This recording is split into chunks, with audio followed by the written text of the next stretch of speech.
Jangan lupa like, komen, dan subscribe channel YouTube TVRI Bengkulu, serta nyalakan lonceng notifikasinya.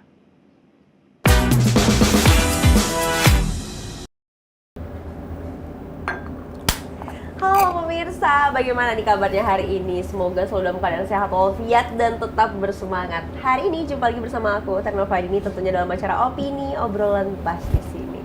Nah, hari ini kita akan ngobrol tentang sesuatu yang juga kayaknya relate nih untuk pemberitaan-pemberitaan di sosial media, dan juga mungkin ini salah satu masalah dari kalian. Nah, apakah itu? Dengan tema kita pada hari ini, dari gugup jadi percaya diri, bersama dengan Mbak Mia. Langsung saja kita sapa. Halo Mbak Mia. Halo Tari, apa kabar? Alhamdulillah baik. Kan dia nanya ya. Mbak Mia sehat? Alhamdulillah. Alhamdulillah. Semangat nggak? Banget gitu ya. Sangat bersemangat artinya ya. Mbak Mia, hari ini tema kita dari gugup jadi percaya diri. Apakah dulu Mbak Mia adalah seorang yang gugup? Oh, pasti sangat. Kalau dulu kan belum pede. Sampai akhirnya sekarang udah luar biasa. Sama aja sih. Masih juga kadang-kadang. Kadang-kadang. Iya. Ya, little lah. Iya. Mbak Mia, sebelum bahas tentang apa sih tema kita hari ini, kegiatan Mbak Mia yang akan kita highlight pada hari ini, pengen tahu dulu, selain kegiatan Mbak Mia di dunia public speaking, itu ngapain aja? Apa ya? Apa ya? Pernah lupa deh. Udah banyak yang tahu sih. Iya. Ya. Aduh, Mbak Mia di coy gitu iya. ya. Ya pasti aku biasanya sehari-hari adalah seorang penyiar radio di RRI gitu. Selain itu Mbak Mia? Selain itu aku punya kegiatan paling organisasi ya. Aku tergabung di IPSA, Indonesian Professional Speaker Association. Jadi kebetulan menjabat sebagai wakil ketua 4 gitu. Wow, okay. Tertarik? Tari, nanti kita obrolin. Tiba-tiba banget nih Mbak Mia nih. Mbak Mia, tapi kan Mbak Mia ini kan aktif ya di dunia public speaking. Awal mulanya itu bisa ngelirik dunia public speaking itu dari mana? Gimana ceritanya Mbak Mia? Karena mungkin apa ya, sesuatu yang belum pernah terjadi, belum pernah dialami, terus kuliahnya pas gitu kan, kuliahnya pas di jurusan itu, dan akhirnya merambat ya kesampaian. Gimana tuh ceritanya? Kayak gimana? Ubi kali ya? Iya.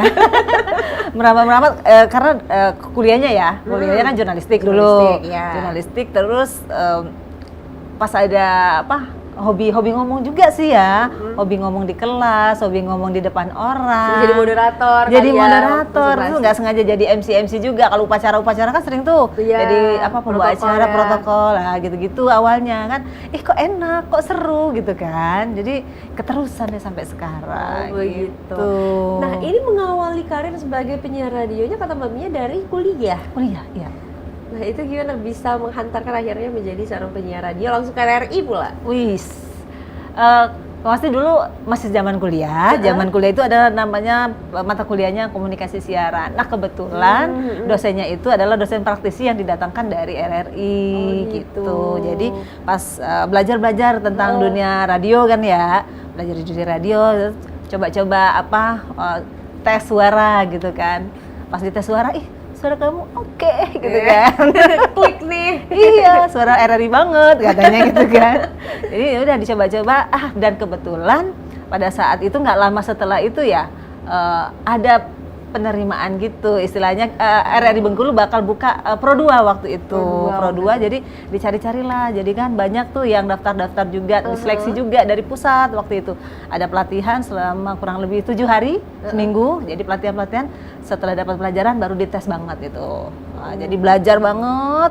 Belajar warna gimana suaranya semuanya. Waktu awal-awal jadi barangkali pemirsa ada juga nih yang mau jadi penyiar radio ya Mbak.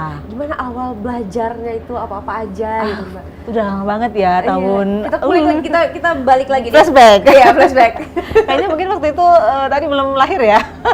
Seperti tahunnya coba. 2001-an. 2001 udah tahun berapa tuh? Udah 1,5. Oh, 1,5. Ya. Jadi waktu itu 2001-an.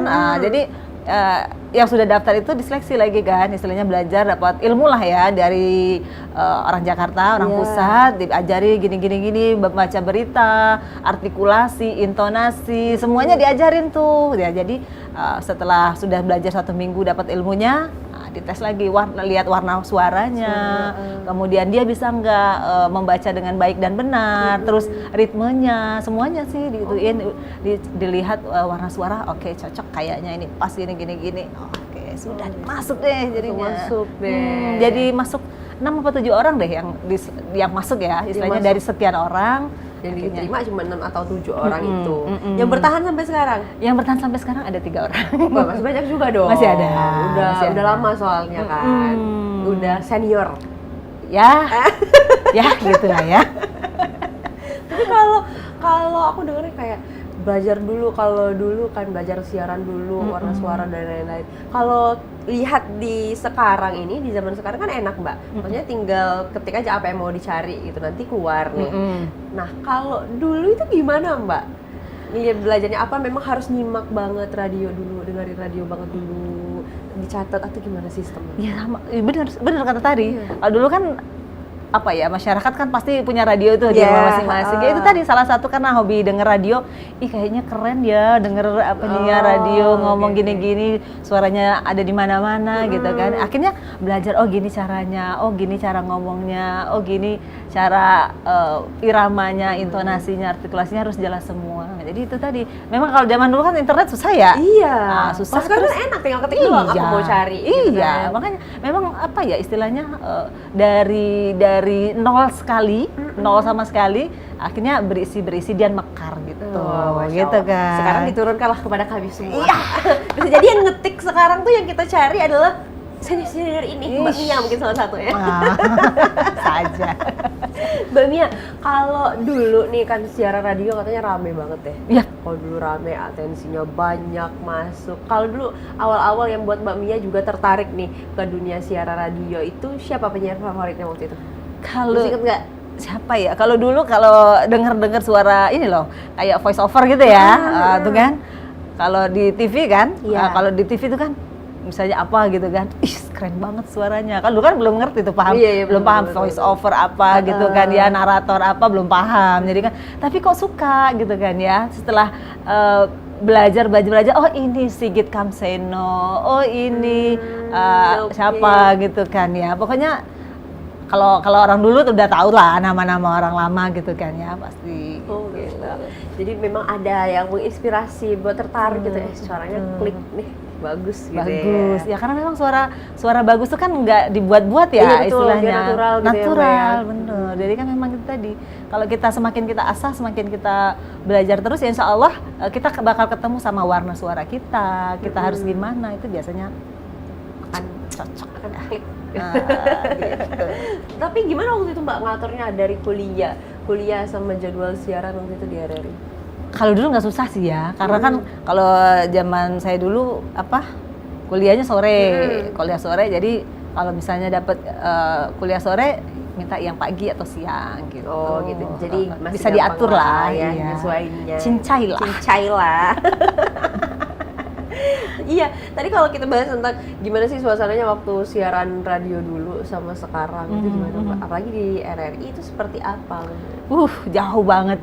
Sejauh itu. Kalau kita itu. Presentasikan, kalau dulu anggaplah 90%, kalau sekarang berapa persen? Apanya persennya? Jauh berbedanya. Berbedanya keseruannya pasti kalau sama ini ya, pendengar-pendengar ya, mereka antusias banget.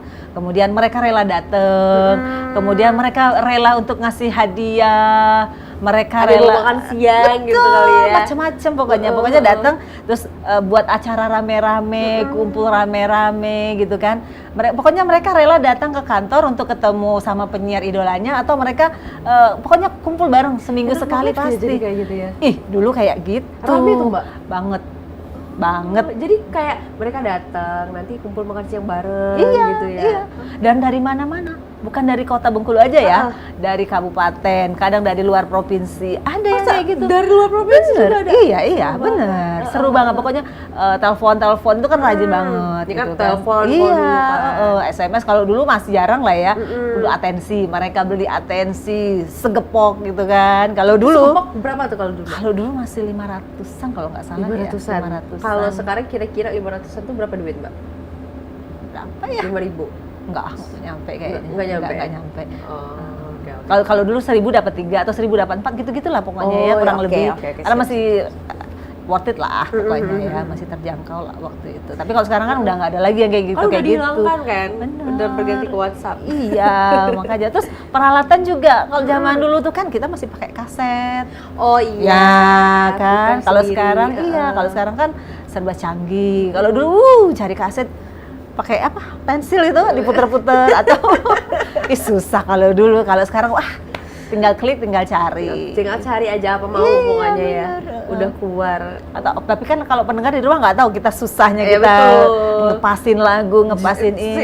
Kejar-kejaran sama Iya, iya. sama Masih intro. tahu kan dengan kaset tadi? Tahu dong. Iya, makanya susahnya kalau dulu kan. Kalau udah kaset udah berapa kali diputar kan dia meot-meot tuh ya suaranya. Nah, bisa dibayangkan betapa. Hektiknya di balik mic siaran itu. Betul. Oh begitu. Tapi seru kan, Mbak? Seru banget. Jadi kayak kenangan waktu itu pasti akan diulang cerita Diulang, dulu. iya. Makanya seri-seri ini biasanya kayak zaman Mbak dulu karena memang seseru itu. Memang seseru itu, bener. Kalau sekarang udah nggak ada ya yang datang ke studio, apa masih ada? Masih ada sih, ada 1-2. Kalau kemarin kebetulan ada yang dari utara gitu kan, bawain khas-khas makanan sana kayak gitu. Ada juga yang dari mana gitu kan. Tetap ada yang, tapi nggak seheboh dulu. Kalau mereka itu Sampai piknik kalau dulu gitu ya? bener piknik. Kalau dulu ya, kalau sekarang cuma datang sebentar ngobrol-ngobrol, udah habis itu gitu. Atau lewat chat di WA aja, apa kabar Mbak Mia gitu-gitu sih. Oh jadi udah tukaran WhatsApp gitu Enggak, ya? pakai nomor studio dong. Nomor studio, Iya. ya. Privasi lah ya, nomor kita ya. Mbak kalau siaran, nama siarannya tetap nama Mbak Mia? Tetap. Oh nggak pakai Enggak siaran. nama udara. Nggak nama udara? Enggak. Tetap nama, karena memang kita sih dari pusat ya, dari Iya, aturannya betul. memang harus menggunakan Tetap nama, pakai nama. pribadi, nama sesuai dengan ini. Ini Mbak Mia kan awalnya itu kan dari MC ya Mbak Mia ya? Sebelum jadi penyiar radio itu jadi MC dulu? MC lokal lah, maksudnya MC Merendah nih pemirsa nggak mau. Iya bener, MC apa ya, MC sekolah, MC kampus kayak gitu Iya, gitu MC. aja. Iya, MC dulu. Iya. Nanti udah dibahas. Makanya berani tampil. Mbak Mia nanti kita bahas ya Oke. setelah ini. Sekarang kita jeda dulu. Untuk pemirsa jangan kemana-mana, tetaplah bersama kami di Opini Obrolan Pes di sini.